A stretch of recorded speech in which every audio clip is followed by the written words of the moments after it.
Today in this video, I want to share you about something called passive voice. But before we start, don't forget to click the subscribe button and the bell next to it. Also, don't forget to click the thumbs up below this video. Okay, first of all, I want to make sure that you know, like in Indonesian, in English also have active and passive sentence, but in English we call it active and passive voice. In Indonesian, the active and passive sentence is differentiated with the affix. In active sentence, we usually use the affix like me, for example, like menyiram. But in passive sentence, we usually use affix like di or ter. Different with Indonesian, English active and passive voice isn't differentiated with the affix.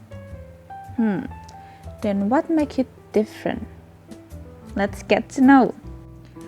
I bet many people is already familiar with the active sentence in English.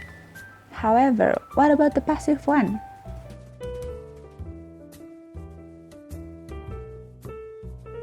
Passive voice is a sentence structure that emphasizes the object and the verb rather than the subject itself. We use passive voice when we want to make the reader or the listener focus on the object. And also, we use passive voice when we don't know who the subject is. The structure is like this. The subject in active voice is something that is act or affected by the agent, while the agent in passive voice is a performer who done something to the subject. Let's see the example. The ball is kicked by Andy. The ball here is the subject. Is the to be, kicked is the verb 3, and by Andy, Andy is the agent. Here we know that Andy is a performer who has done something to the ball.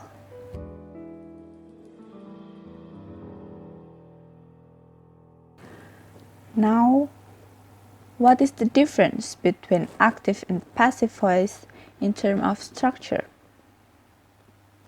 Let's compare.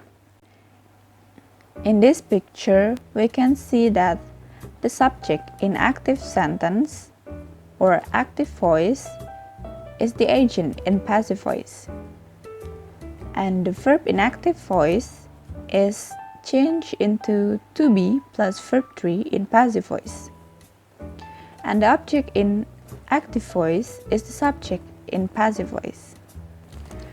Every tenses in English have their own passive form. The things that make it different is the to be. And today we're gonna learn the passive voice of simple present tense, simple past tense, and simple future tense, which is gathered become simple tenses.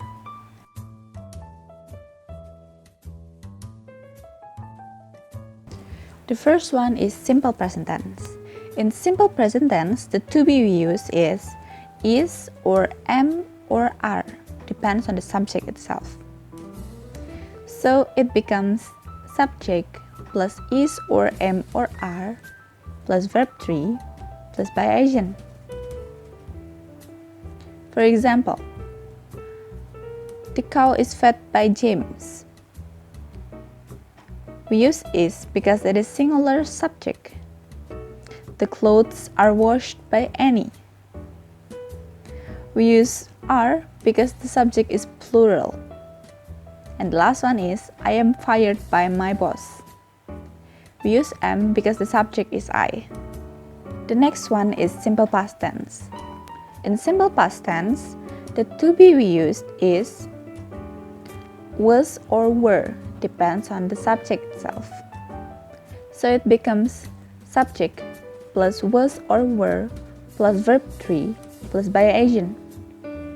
For example, the cow was fed by James. We use was because the subject is singular. And the next one is the clothes were washed by Annie. We use were because the subject is plural.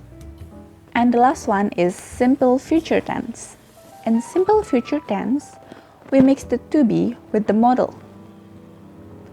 So it becomes subject plus will be plus verb 3 plus by agent. For example, the cow will be fed by James, and the clothes will be washed by Annie. There is no difference in terms of to be for singular and plural subject. Okay, now let's do some exercises. These are some exercises for you to sharpen your understanding in passive voice.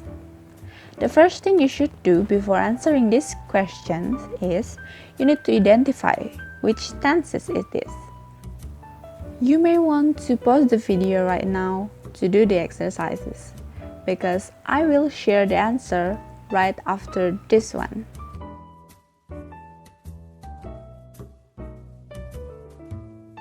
So, are you done? This is the answer.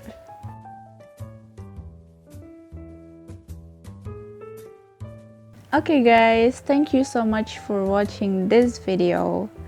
I hope it will be useful, and if you find it useful, don't forget to share it to your friends.